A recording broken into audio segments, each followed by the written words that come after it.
भुशुड़ी पड़ी परिमल व्यवस्था रास्ता कड़े पड़ रही कूड़ा कूड़ आवर्जना। आमे बर्तमान अच्छु बरगढ़ जिला मुख्य चिकित्सालय परिसर में मेडिकल पछपटे अच्छी साधारण आवर्जना परिसर। सेठारे भितर जेते बाहर से आवर्जना पड़ रही आवर्जना गुड़िक सड़ी जाई दुर्गंध होगा बसला तथापि ताहा कहार नजर ना। कर्तृपक्ष साइंती नीरव द्रष्टा।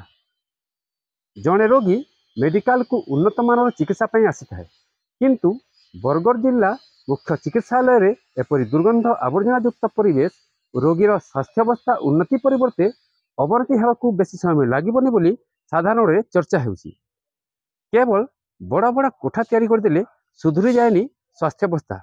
यहाँ दरकार आनुषंगिक व्यवस्था और सबुठु मुख्य होउछि परिष्कार परिच्छन्नता जहाँकि बरगढ़ मुख्य चिकित्सालय रे दिवा स्वप्न भली लगुच।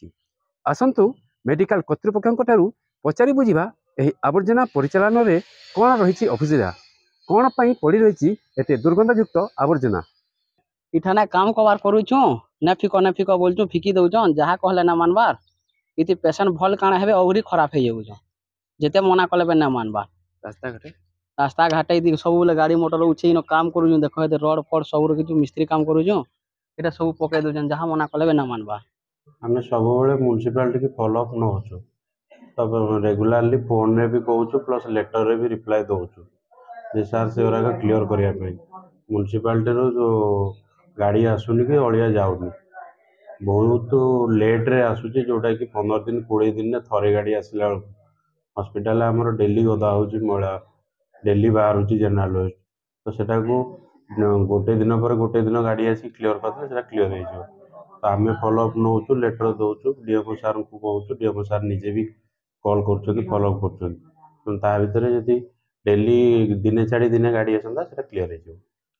डाक्तरखाना पछपटे जहाँ आवर्जना अच्छी सेटा ओनली 10 दिन रो आवर्जना आउ 10 दिन रे सेते आवर्जना बाहर एठी जहाँ भी आवर्जना बाहर सेटा आमर म्यूनिसिपालिटी बरगढ़ लिफ्ट करे तार आम एग्रीमेंट होती किंतु आम रिपीटेडली कही कही कि आम सेटा को जेते कहले भी से रेगुलारली आसिकी नेउना से जमा हो 10-15 दिन रे से थरे पठाउछंती से जमा हो किंतु लिफ्ट कर जदि आपण मन मन थी 15 दिन आगु आसिकी देखिथिबे पहले आवर्जना पूरा क्लीयर हो जाता यहीटा भी बर्तमान आम प्रोसेस रे अच्छी से कहीं नौना आम कंटाक्ट चली डेफिनेटली नेबे आम प्रेसर भी कर शीघ्र नियंतु मैला होची रही जाऊँ